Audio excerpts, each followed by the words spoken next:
저는 얼마 전에 이혼한 여성입니다.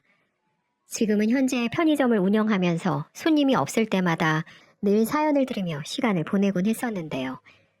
늘 다른 사람들의 이야기라고만 생각하며 즐겨 듣던 사연이 직접 제가 경험한 일이 되어버리니까 한동안은 좀 멍하게 되더라고요. 근데 제 사연도 같이 적으면서 여러분들의 위로도 받고 싶고 공감도 얻고 싶어서 그렇게 적어보게 되었습니다.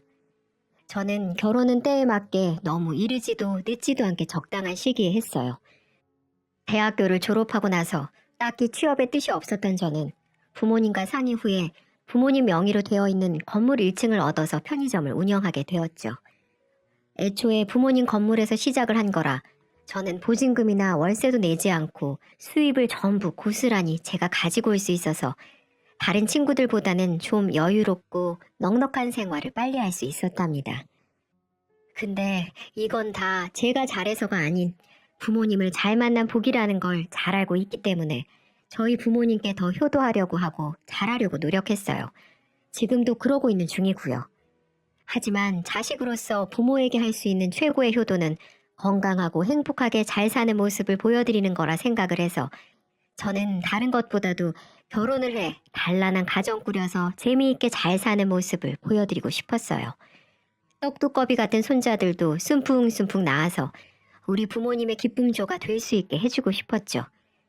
하지만 저의 노력에도 불구하고 저는 부모님 마음을 아프게 해드리는 사건을 하나 치르게 되었습니다. 참 자식으로서 보여드리고 싶지 않은 모습이었는데 지금도 그때만 생각을 하면 마음이 찌르르 거릴 만큼 저에게는 큰 사건이었어요. 그 이야기의 주인공은 바로 시댁인데요. 저는 남편을 당시 제 친구의 남자친구를 통해서 소개를 받아서 만나게 되었습니다. 1년 반 정도 연애를 하다가 결혼을 했는데 그 당시 남편은 막 대학교를 졸업하고 나서 취업을 준비하던 시기였고 2년째 대기업을 도전하고 있다가 떨어져서 많이 힘들어하던 시기였죠. 그래도 열심히 사는 사람이었어요. 그 바쁘고 힘든 와중에도 아르바이트를 하며 본인 용돈도 벌어가면서 밤 늦게까지 취업 준비를 하는 노력남이었거든요. 저도 그 성실함과 노력하는 모습에 반해서 현실이 안정적이지 않은 사람인데도 불구하고 만나왔던 거였습니다. 그러다 결국 그는 저와 연애를 하던 도중 취업에 성공하게 되었고 그 뒤로 저희는 곧바로 결혼을 하게 되었어요. 늘 남편은 저에게 취업만 되면 바로 결혼하자는 소리를 달고 살았기 때문에 저희 둘에게 결혼은 당연한 수순이었죠. 결혼 과정에서 딱 하나 걸리는 부분은 시댁의 형편이었습니다. 솔직히 말해서 저희 집은 부모님 명의로 된 건물이 몇 채가 있는 좀 사는 집안이었거든요. 그래서 돈에 있어서는 부족한 게 별로 없었어요. 하지만 남편 쪽은 아니었습니다. 남편이 대기업에 목숨 걸고 달려들었던 것도 다 이유가 있었을 만큼 시댁은 좀 형편이 어려웠죠. 시아버지는 원래 가구 공장에 다니시면서 일을 하셨는데 기계에 다리가 끼게 되는 사고로 장애 판정을 받은 이후로는 일을 하실 수가 없었어요. 그래서 시어머니가 식당을 운영하면서 겨우 먹고 사는 집안이었습니다. 하지만 장사도 잘 안 돼서 시어머니는 몇 번이나 가게 업종을 바꿀 만큼 장사 수완이 좋지 않아서 늘 쪼달리며 살고 계셨습니다. 그래서 남편은 그 가난이 싫어서 대기업으로 들어가 빨리 돈 벌고 여유롭게 살고 싶은 마음이 컸다고 했어요. 그러니 목숨을 걸고 악착같이 준비해 결국 대기업으로 들어가게 된 거죠. 물론 남편이 잘 된 건 정말 다행이었지만 어쨌든 결혼을 하기에는 양가의 재력 수준이 좀 달라서 조금 삐그덕거리는 부분이 나타났습니다. 바로 집 문제와 혼수 문제 때문이었는데요. 그 문제를 저희도 생각하지 않은 건 아니었는데 그게 상견례 자리에서부터 터질 줄은 아무도 예상하지 못했어요. 결혼 준비를 하기 전 상견례를 갖는 자리에서 양가 부모님끼리 약간의 신경전이 오고 가는 사건이 하나 있었거든요. 양가가 처음 만나는 자리는 누구나 그렇듯 떨리는 순간이었어요. 무엇보다 이제 우리가 결혼 준비를 어떻게 해나갈지 같이 상의하는 자리이기도 했기 때문에 저와 남편은 초긴장을 한 상황에서 양가 부모님을 맞이했습니다. 초반에는 순조롭게 대화가 이어지고 분위기가 괜찮게 흘러갔어요. 근데 결혼 날짜를 잡고 집과 혼수 이야기가 나오는데 그때부터 신경전이 시작되고 말았죠. 신경전의 시작은 저희 시어머니로부터였어요. 저 사돈, 제가 초면이고 또 상견례 자리에서 드리기는 좀 어렵긴 한데 그래도 말씀을 드려야 할 것 같아 신뢰를 무릅쓰고 말씀드리는 겁니다. 네, 말씀하세요, 사돈. 그게 말입니다. 우리가 좀 집 사정이 좋지가 않아요. 보시다시피 우리 남편도 지금 이런 상태고 해서 뭐 우리 쪽에서 집이고 결혼식 비용이고 할 수 있는 부분이 없을 것 같아서요. 어렵겠지만 사돈 쪽 잘 사시니 좀 힘 좀 써주시면 안 될까요? 시어머니는 저희 부모님을 보자마자 결혼을 위해서 해줄 수 있는 게 아무것도 없다고 하셨어요. 단 얼마라도 해보겠다고 말씀하시는 게 아니라 다짜고짜 우리는 없으니 너네가 좀 알아서 해줘라 라는 식의 말에 저와 저희 부모님은 좀 황당하긴 했습니다. 하지만 저희 부모님은 건물 몇 채를 그냥 가지고 있으신 게 아니에요. 아빠는 건축회사를 운영하시면서 사업과 기지를 다분히 크게 가지고 있으셨고 저희 엄마도 그 옆에서 내조하면서 쌓은 내공이 높았기 때문에 그 자리에서 그냥 받아주지 않으셨답니다. 예, 사부인, 형편이 어려울 순 있죠. 그걸 이해 못하는 건 아닌데 그래도 명색이 저희도 딸을 결혼시키는 입장에서 딸이 대접받지 못하고 가는 시집은 반갑지가 않네요. 물론 사부인께서 다른 걸로 잘 해주시겠지만 그래도 단 얼마라도 같이 보태시는 게 맞지 않을까 싶네요. 아니, 저희도 보태고야 싶죠. 대신에 우리는 미래가 창창한 아들을 보내드리지 않습니까? 요즘 시기에 대기업 들어가는 게 얼마나 어렵습니까?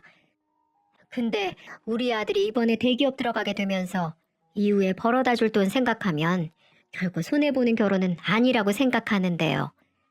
네, 그것도 맞는 말씀이죠. 근데 사부인, 우리 딸은 지금도 이미 자기 사업체 운영하면서 지 또래보다 돈 잘 벌고 있어요. 게다가 지가 벌어내는 돈만으로도 충분히 먹고 살만 하고요. 그러니 아예 못하겠다는 말씀은 말아주시고 최대한 노력 부탁드립니다. 저희 쪽에서도 물론 최선을 다해 사위 맞이할 거고요. 아유, 그래요. 뭐 사돈 어른 말씀도 일리는 있네요. 아무튼 그럼 저희 쪽에서 할 수 있는 건 해볼 테니 사돈네 수준에 안 맞다고 우리 자식 무시하는 일은 없으셨으면 좋겠네요. 네, 그건 당연하죠. 사위도 이제 엄연한 저희 자식인데 무시하다뇨. 그건 걱정 마시고 저희 딸도 잘 부탁드립니다. 네, 뭐... 똑 부러지는 저희 아버지의 말씀에 당당하게 말을 시작했던 시어머니는 헛기침을 해대며 꼬리를 내렸어요. 그 뒤로 시어머니는 2천만 원을 가지고 오며 결혼 준비에 보태라고 하셨고 저희 부모님은 그 정도로 만족하기로 했습니다. 사실 나중에 저희 아빠가 하신 말씀이지만 2천만 원 안 받아도 그만이지만 그쪽에서 처음부터 요구하는 대로 다 해주면 나중에 그 습관이 저에게 고스란히 와서 시댁살이 할 가능성이 높다고 하셨어요. 그래서 저희 아빠와 엄마는 단호하게 말씀을 하셨던 거였죠. 근데 저희 시어머니는 저희 생각보다도 더 독한 분이셨는지 그 뒤로도 뻔뻔하게 나오는 부분들이 한두 가지가 아니었습니다. 시댁에서 2천만 원을 주고 난 뒤 저희 부모님은 그래도 외동딸인 제가 좋은 곳에서 잘 살았으면 좋겠다고 말씀을 하시면서 좋은 아파트를 하나 해주셨어요. 그래서 저는 6억짜리 아파트를 혼수로 해갈 수 있었답니다. 처음에 시댁 쪽에서는 이 사실을 알고는 굉장히 감개무량하며 아주 좋은 며느리가 들어왔다며 한참을 아부를 하더라고요. 그때는 저희 집으로 1등급 한우까지 보내시면서 감사 인사를 하실 정도로 좋아하셨어요. 저도 이 정도면 서로가 잘 합의가 된 상황이다 생각하며 그렇게 한 번의 사건을 잘 넘기고 결혼을 했습니다. 하지만 진짜 문제들은 결혼 후에 터지기 시작했어요. 저희 집은 친정과 시댁 집 사이에 있는 편이었는데 양쪽 모두 차 타고 금방 갈 수 있는 거리일 만큼 가까웠기 때문에 출간 이후에도 서로를 자주 보며 지냈어요. 근데 시어머니는 해도 너무할 정도로 저희에게 자주 방문하셨습니다. 아니요, 솔직히 더 정확하게 말한다면 집이 아닌 편의점을 그렇게 많이 찾아오셨어요. 그리고 찾아오는 걸로 끝이 아니라 진짜 뻔뻔한 짓들을 많이 하셨죠. 저희 편의점에서 파는 간식이나 물건들을 계산도 하지 않고 잔뜩 가지고 가셨어요. 명목은 다른 거 없었어요. 우리 며느리가 하는 가게니 돈 안 내도 물건을 가져가도 문제없다는 생각을 하신 것 같았습니다. 처음에는 과자 몇 봉지부터 시작해서 음료수, 화장지, 칫솔 등등 필요한 물건들을 가져가기 시작했고 손님들 준다면서 껌이라든지 이것저것을 가져가셨습니다. 저는 진짜 어이가 없었지만 처음에는 그냥 드렸어요. 시부모님인데 돈 받기도 좀 그렇잖아요. 근데 이게 하루 이틀로 끝나는 게 아니라 거의 일주일에 두세 번도 넘게 가지고 가시고 심지어는 발주 넣고서 바로 받은 것들까지도 싹 가지고 가시는 바람에 장사에까지 영향이 미치는 수준이 되니까 그냥 두고 볼 수가 없겠더라고요. 그래서 또 찾아오셨길래 한 번은 용기를 내서 말씀을 드렸어요. 예, 나 왔다. 네, 어머니 오셨어요? 그래, 오늘은 뭘 가지고 가볼까나? 예, 요즘 잘 나가는 거 뭐 있니? 아주 그냥 식당에 가지고 갈 때마다 손님들이 좋아서 죽을라 그런다. 덕분에 단골 좀 늘었어. 그러셨어요? 다행이네요. 근데 어머니, 이제 저희 매장에서 물건 가지고 가시는 거 좀 자제 부탁드릴게요. 아니면 저희 이거 매일 유통기한 지나서 폐기하는 것들 있는데 그거 가지고 가셔도 되고요. 저희 알바생들 먹을 것만 좀 빼놓고 다 챙겨서 드릴 테니까 앞으로는 그걸로 가지고 가주세요. 뭐야? 아니 너 지금 이 시애미를 거지 취급하는 거냐? 나보고 지금 못 먹는 거 다 가지고 가서 처리하라는 거야? 뭐야? 왜?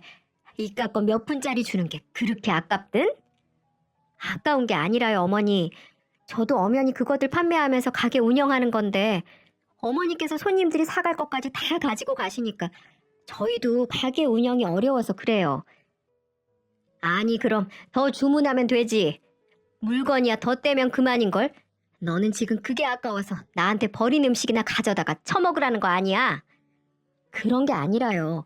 저도 손해보는 장사는 할 수 없어서 드리는 말씀이에요. 그리고 인기 있는 제품들은 본사에서도 몇 개 안 보내주는데 그런 것까지 어머님이 다 가지고 가시잖아요. 그러니까 앞으로는 진열되어 있는 제품들은 그만 가지고 가주세요. 하! 내가 부잣집 며느리가 들어와가지고 덕 좀 보나 했더니만 아주 그냥 지 시애미를 산거지로 보고 있었네. 됐다. 안 가지고 가마.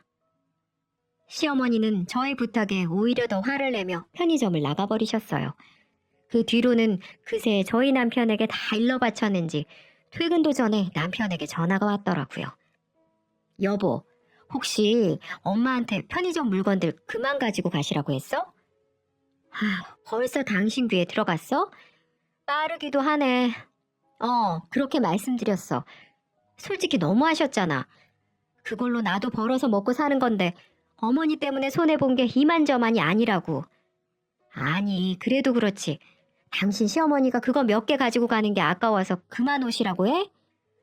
여보, 지금 여기에서 어머니 편 드는 거야? 당신이 생각해봐. 일주일에 두세 번씩 꼬박꼬박 하루에 가지고 가시는 물건값만 10만 원이 넘어. 편의점에서 그 정도면 물건 몇 개가 빠지는 건 줄 알아? 아침에라도 오셔서 어머님이 물건 다 빼가시는 날엔 그때부터 손님들이 와서 먹을 거 없다고 그냥 나가는 경우가 태반이야. 그런데도 가만히 있으라고? 물론 편의점도 그러면 힘들겠지. 그럼 당신이 미리 좀 덜 팔리는 거 빼서 드리던가 하지. 참. 덜 팔리고 잘 팔리고가 어딨어. 원래부터가 다 팔아야 하는 물건들인데. 당신은 진짜 누구 편이니? 미안해. 알았어. 뭐 그렇다고 나한테까지 성질을 부려. 중간에서 난처한 건 나란 말이야. 일단 알았어. 이따 퇴근해서 봐. 저는 시어머니 편을 드는 남편에게 대답도 하지 않은 채 끊어버렸어요. 남편도 중간에서 난처하겠죠. 하지만 이건 누가 봐도 제가 억울한 상황이었습니다. 그 뒤로 집에 가서도 남편은 시어머니에게 다시 말씀을 잘 드려보라고 했지만 저는 싫다고 했어요. 이건 제 편의점 수익에 큰 영향을 주는 부분이었기 때문에 타협할 이유가 없었거든요. 그 뒤로도 남편은 저에게 서운했는지 한동안 저희 부부도 서먹하게 지냈어요. 그게 뭐라고 이렇게 부부 사이에 냉정까지 해야 하는 건지 저는 정말 이해가 안 되더라고요. 당연히 남편은 제 편을 들어줘야 하는 거 아닌가요? 시어머니한테 제가 못하는 것도 아니었어요. 생신 때 되면 비싸고 좋은 선물도 해드리고 시간 나면 틈틈이 여행도 보내드리고 용돈도 자주 드렸었거든요. 그 뒤로 시어머니도 저에게 서운해하셔서 한동안 찾아오지 않으셨었는데 그래도 제가 또 며느리다 보니 언제까지고 시어머니가 삐져있는 상태로 둘 순 없잖아요. 그래서 먼저 풀기 위해 저번에 시어머니와 같이 백화점으로 쇼핑 갔을 때 예쁘다고 하셨던 가디건이 하나 있어서 예쁘게 포장까지 해서 사들고 갔습니다.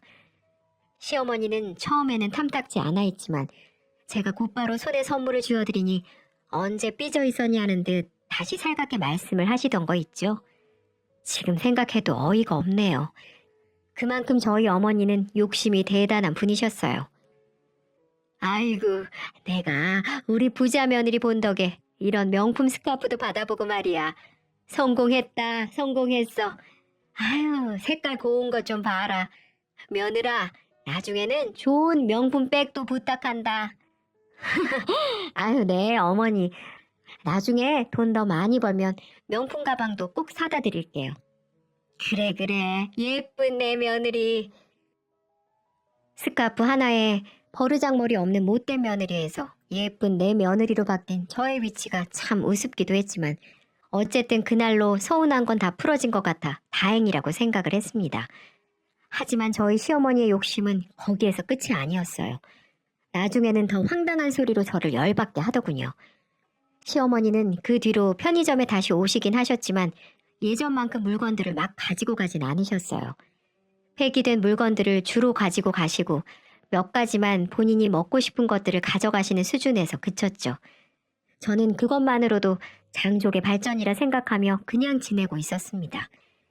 그렇게 나름 평화롭게 잘 지내고 있던 중에 시어머니가 이번에는 우리 부부가 다 있을 때 저희 집으로 찾아오셨어요. 집으로 찾아오신 건 오랜만이었기 때문에 저는 이것저것 음식을 잘 차려서 대접을 했습니다. 근데 식탁 위에서 어머니의 이야기를 듣는 순간 식탁 위에 있는 음식들을 다 엎어버리고 싶은 일이 생기고 말았어요. 예, 있자니 며느라. 나도 너처럼 편의점을 하나 해보면 어떨까 싶어. 아니, 내가 너 하는 거 보니까 편의점 운영이 그렇게 어려운 것 같지 않아서 말이야.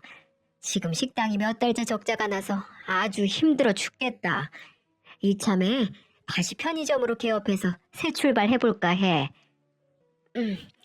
그래 어머니? 근데 이것도 초기 비용이 만만치가 않아요. 저야 아빠 건물로 들어간 거라 비용이 그렇게 많이 들진 않았지만 본사에 지불해야 하는 것도 크고 공사 비용부터가 만만치 않으실 거예요. 그래서 좀 알아봤는데 역시 우리 식당만 처분하기에는 역부족이겠더라고. 내가 얼추 보니 우리 집을 팔면 금액이 좀 맞을 것 같아. 원래는 너네 결혼할 때 내가 무리해서 대출만 안 받았어도 더 자금을 땡길 수 있었는데 너네 결혼시키느라 내가 힘들었잖니. 시어머니는 거기에서 결혼식 때 2천만 원 해준 것으로 호들갑을 떨며 말씀을 하시더군요. 근데 시어머니 그 뒤의 말과 거기에 답변하는 남편의 말이 더 가관이었어요. 그래서 말인데 우리 집 처분하고 그 돈 보태서 편의점 낸 다음에 나랑 네 시아버지는 이 집으로 들어와 합가하려고 한다. 어떠냐? 그래? 그럼 당연히 우리 집으로 모셔야지 엄마. 걱정 말고 들어와요. 방도 남는데 뭐. 좋네. 나도 엄마 아빠랑 살고. 어머 정말? 그래도 돼? 저와 어떠한 상의도 없이 갑작스럽게 시모에게 집으로 들어오라는 남편의 말을 듣고 저는 입에 있던 음식들을 그대로 다 내뿜을 뻔했어요. 게다가 거기에 좋아가지고 맞장구를 치는 시어머니를 보니 기가 차더라고요. 그래서 저는 빨리 수습을 하기 위해 말을 꺼냈습니다. 저기 어머니, 합가는 좀 무리일 것 같아요. 이가 지금 어머님을 어떻게든 도와드리고 싶어서 급하게 대답을 한 것 같은데 일단 저희 집이 그만큼 집이 넓지가 않잖아요.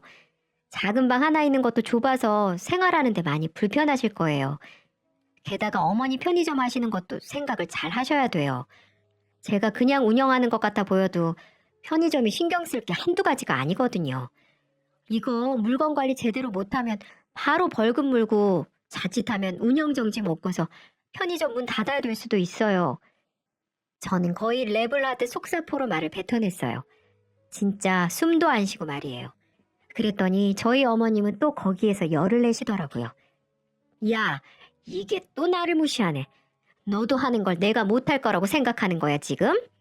편의점 운영이 뭔데? 그게 도대체 뭐라고 훈수를 둬?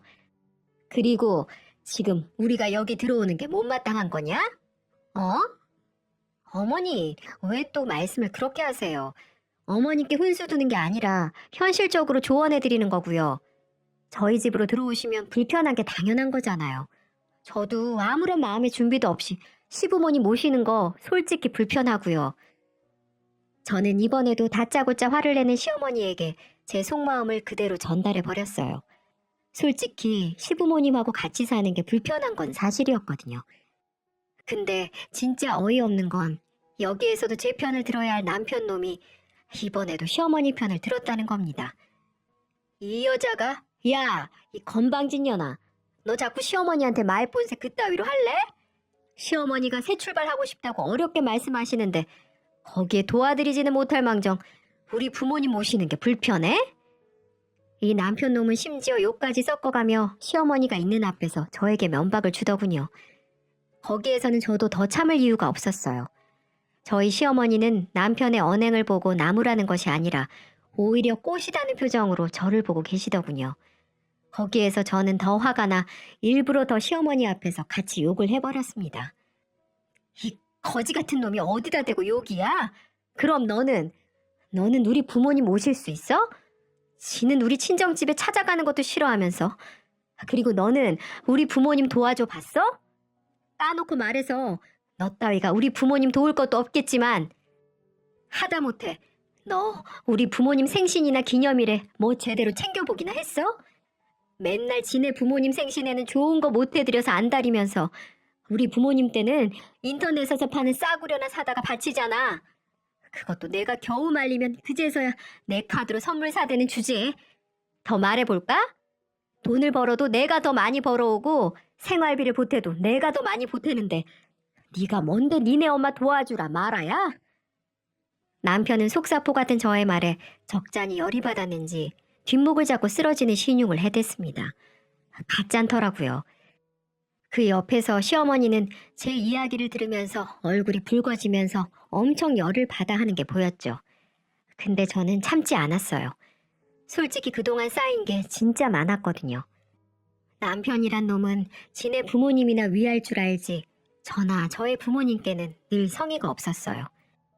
그것도 마음에 안 들었는데 이번 사건까지 터지고 나니까 저의 서운함은 겉으로 터져버리고 말았습니다. 한 번 터지니까 이게 계속 말이 나오더라고요. 그래서 앞에 계신 시어머니에게도 더 말을 보탰어요. 어머니, 진짜 죄송한데요. 편의점 일이 밖에서는 쉬워 보여도 안으로 들어가면 절대 그렇지 않아요. 젊은 사람도 하기가 쉽지 않은데 50 넘은 어머님은 얼마나 더 힘드시겠어요. 그러지 말고 지금 운영하시는 식당을 잘 살려볼 궁리를 하시거나 다른 업종을 찾아보세요. 그리고 다시 한번 말씀드리지만 저는 합간을 못해요. 지금도 이렇게 퍽 하면 어머님이랑 싸워대는데 같이 살면 얼마나 더 서로가 힘들겠어요. 그래서 저는 합간을 못하겠어요. 정말 죄송합니다, 어머니. 이 고의한 것 피도 눈물도 없는 년 같으니라고. 시어머니는 그대로 저에게 욕을 한 바가지 하고는 집을 나가셨어요. 남편도 열이 받았는지 그대로 안방으로 문을 쾅 닫고는 들어가 버렸죠. 저도 속상하고 힘들어서 그날 밤 하루 종일 식탁에 엎드려 얼마나 울었는지 모릅니다. 근데 사실 제가 우리 아버지 피를 물려받았는데 그냥 피만 물려받았겠어요? 저는 누가 봐도 우리 아빠 딸이라고 할 만큼 사업가 기질이 컸습니다. 그냥 보면 이건 될 거다, 안 될 거다라는 게 탁 하면 보일 만큼 사업 수완이나 땅, 건물 보는 눈이 탁월했거든요. 하지만 우리 시어머니는 성격 자체가 허술한 사람이었어요. 그래서 꼼꼼함이 중요한 편의점 일을 절대 할 수 있는 분이 아니셨죠. 그래서 제가 더 말린 것도 있었거든요. 근데 그 속도 모르고 이렇게 저만 나쁜 인간으로 몰아세우는 그들에게 정말 서운했습니다. 근데 저의 진심 어린 조언과 성질에도 그들은 정신을 못 차린 듯 했어요. 남편과 시댁과의 냉전이 이어지고 있는 사이 저는 어느 날 퇴근을 하고 집에 들어갔다가 완전히 까무러칠 뻔했습니다. 그 일이 있고 며칠 뒤 편의점을 닫고 집으로 갔는데 온 집안이 시댁 물건들로 채워져 있었습니다. 그리고 거실에 대자로 누워서 시부와 시모가 TV를 보고 있었어요. 너무 황당했습니다. 아무리 시부모님들이라고 하더라도 여긴 내가 사는 공간인데 내 허락도 없이 모든 짐을 싸들고 저희 집으로 왔다는 게 열이 받기 시작하더군요. 알고 보니 이 모든 말도 안 된 상황에는 남편 놈이 자리하고 있었습니다. 어머님, 아버님, 여기는 어떻게 들어오셨어요? 이 짐들은 다 뭐고요? 당신, 어머님, 아버님 여기 들어오는 거 알고 있었어? 알면서 뭘 물어? 당연히 알고 있지. 이제 부모님도 들어오셨으니까 당신은 제발 그 성질머리 고치고 부모님께 깍듯하게 하면서 잘 모시고 살 생각해. 뭐라는 거야, 이 인간이? 어머님, 아버님, 진짜 너무하시네요. 제가 안 된다고, 같이 사는 건 어렵다고 말씀드렸잖아요. 저는 시어머니와 옆에서 아무것도 모르는 척 앉아 계시는 시아버지에게 화를 냈어요. 그랬더니 우리 시어머니는 아무런 죄책감도 없이 또 생각 없이 말을 하시던 거 있죠. 이 고의한 것? 야, 내가 내 아들 집에 들어온 건데 왜 네가 안 된다고 난리야? 이미 우리 집 내놨으니까 너도 포기하고 그냥 살아. 아주 그냥 저 고의한 성질머리는 누구한테 배운 건지. 저는 막무가내로 억지를 부리는 어머니를 보며 더 이상 이들은 말이 안 통한다는 걸 알게 되었습니다. 그래서 그 길로 어떻게든 이 말도 안 되는 상황을 모면하기 위해 제 나름대로 머리를 굴리기 시작했어요. 그리고 이에는 이, 눈에는 눈이라는 마음을 갖고 저도 똑같이 시댁 식구들에게 참 교육을 해주기로 했습니다. 그래서 저는 그들에게 마지못해 받아들이는 척 며칠 동안 연기를 했고 며칠 뒤에 곧바로 작전을 펼치기로 했습니다. 사건 당일 저녁 때가 됐을 무렵 남편과 시부모님들에게 말을 꺼냈습니다. 여보, 오늘은 내가 몸이 좀 안 좋아서 어머님, 아버님 밥 차려드리기가 좀 어렵네. 몸이 안 좋다고 하니 엄마가 죽 사들고 온다고 하고 우리 엄마 오랜만에 오시는데 당신은 그렇다 쳐도 어머님, 아버님 마주치기 좀 그렇잖아. 그러니 오늘은 당신이 모시고 식사도 대접해드리고 바람 좀 쐬고 와. 어머님, 아버님 죄송하지만 일이랑 나가셔서 오늘은 맛있는 걸로 외식하시고 들어오세요.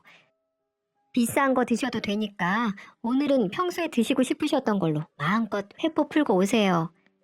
어머, 네가 웬일이니? 이제야 정신이 좀 차려지나 보다. 그래, 알았다. 당신 진짜 우리끼리 나가도 괜찮겠어?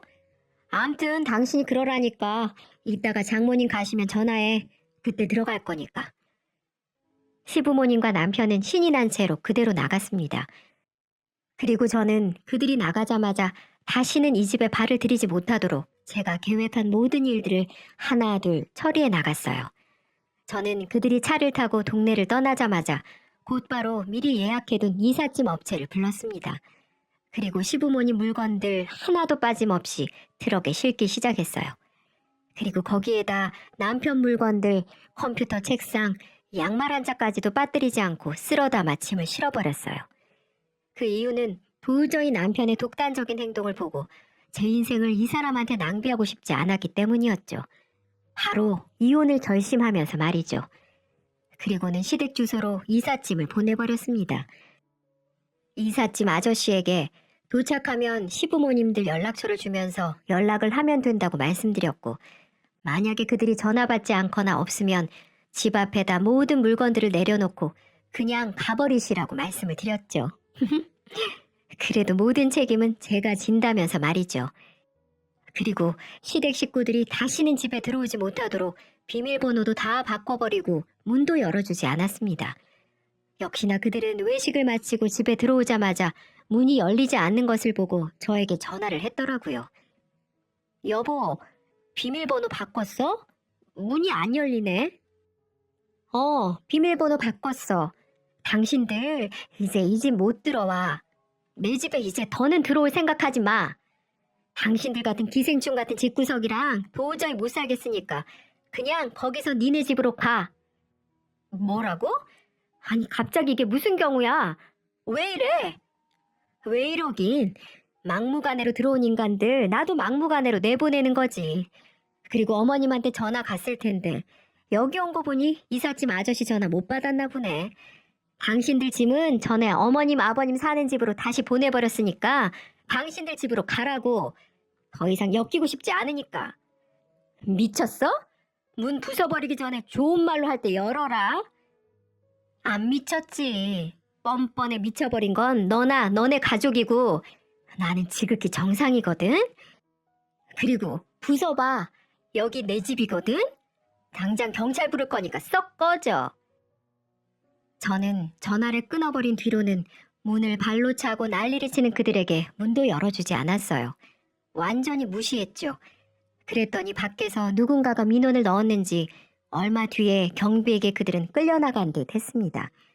그렇게 저는 제 허락 없이 기생충처럼 붙어버리려는 거머리 같은 시댁 식구들에게 참교육을 시켜주었습니다.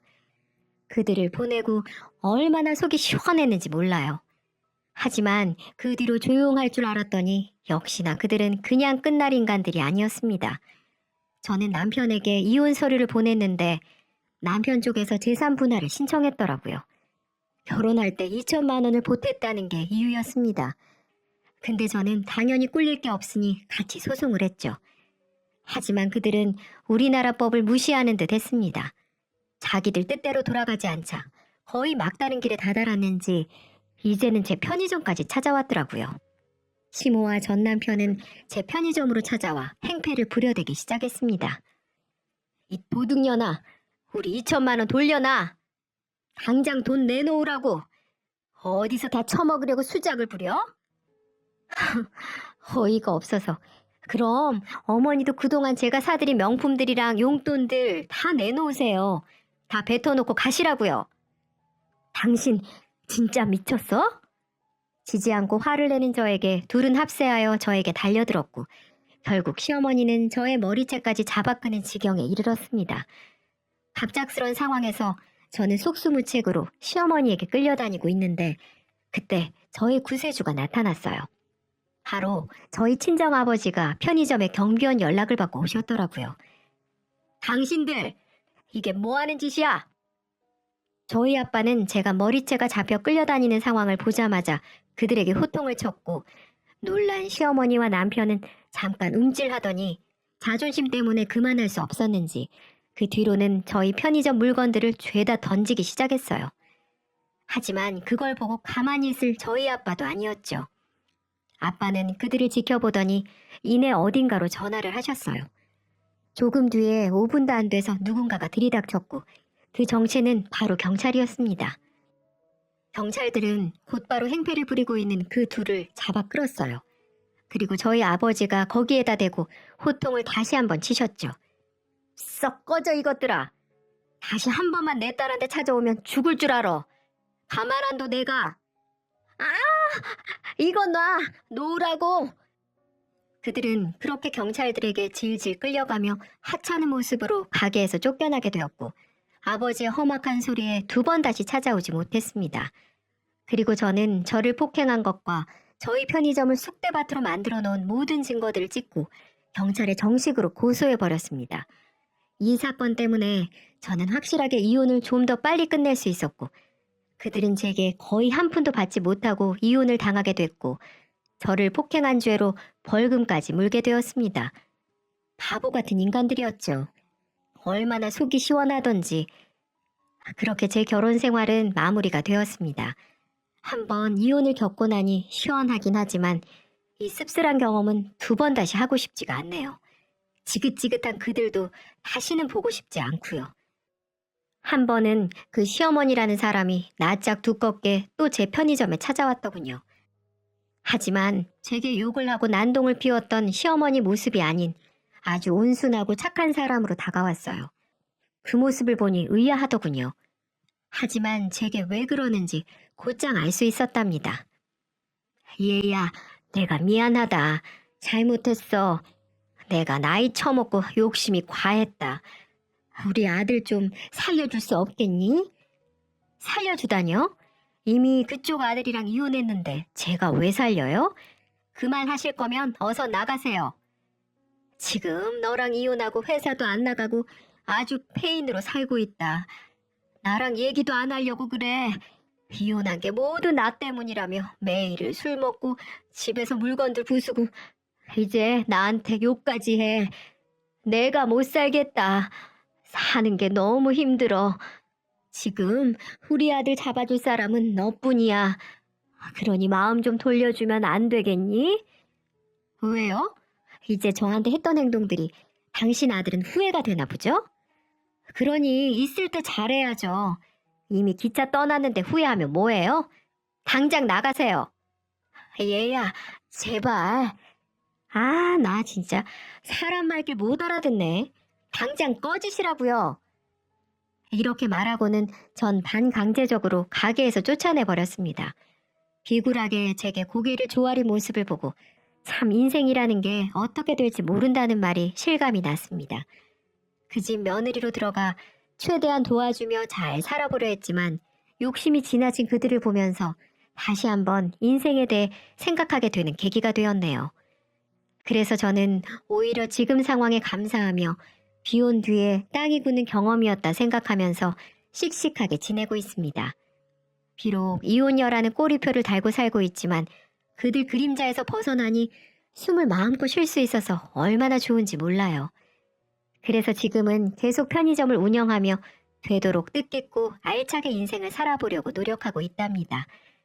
제 사연은 여기까지입니다. 이걸 보시는 여러분에게도 때로는 인생에서 비가 오고 눈이 내리고 센 강풍이 불 때가 있을 텐데요. 그래도 그 뒤에 찾아오는 시원함과 멋진 설경, 정화된 공기를 만끽할 수 있는 인생이 되시길 응원할게요.